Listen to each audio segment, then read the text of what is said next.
Apakah dengan datangnya musibah Allah akan mengampuni dosa kita, Ustaz? Nah, seperti hadis yang saya sebutkan, ya, atau hadis yang akan saya baca, apa yang datang dari Anas bin Malik radhiyallahu taala anhu yang dikeluarkan oleh Imam Tirmidzi dan dihasankan oleh Syekh Albani dalam kitab Sahih Tirmidzi.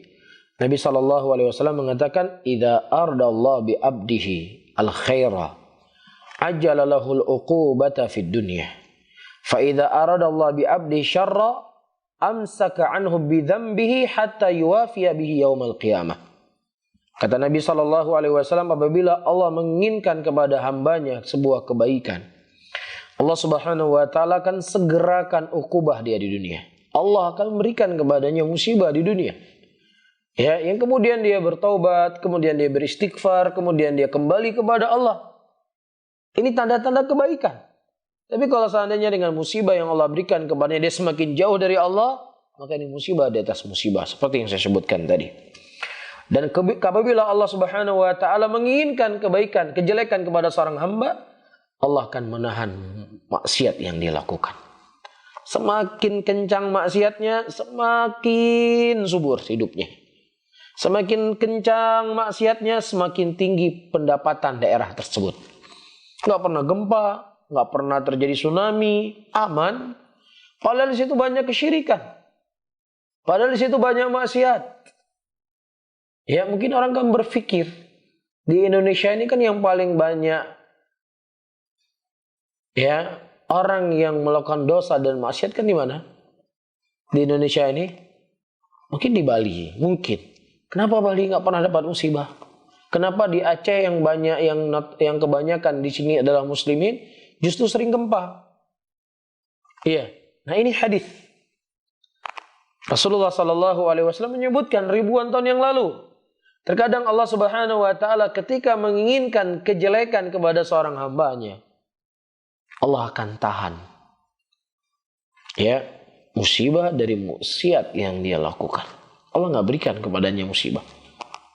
Ya, sampai nanti di yaumul qiyamah dia akan dihisab.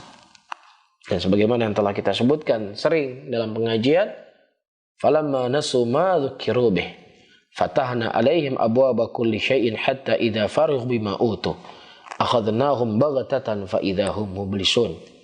Dan ketika mereka lupa apa yang Allah ingatkan, ya, di tengah kelupaan mereka, disitulah Allah Subhanahu wa taala membuka kepadanya segala pintu kemudahan dari langit dan dari bumi.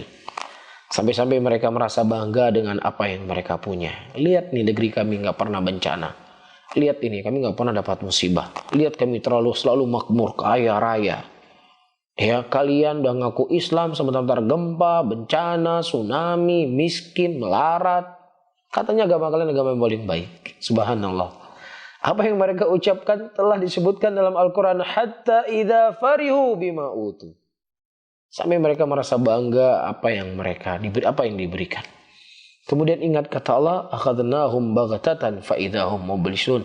Dan kami datangkan kepada mereka bencana tiba-tiba. Ya, apakah mereka dimatikan oleh Allah? Di situ dia baru sadar.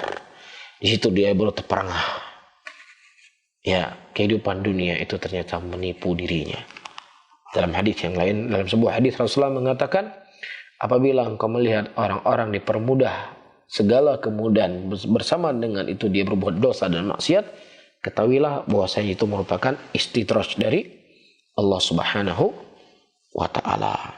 Bisa difahami ya? Jadi kalau seandainya ada orang kafir, dia diuji, dia dicoba, ini mengangkat derajatnya, tidak. Yang diangkat derajatnya adalah orang-orang yang beriman dan bertakwa dari musibah yang Allah berikan kepadanya. Adapun orang kafir, ya, kemudian Allah memberikan ujian dan musibah baginya, ini merupakan awal ujian yang sangat ringan yang dia dapatkan, yang dia rasakan. Yang setelahnya dia akan mendapatkan musibah yang lebih besar daripada itu semuanya. Nah, nasallallahu salamata wal afiyah.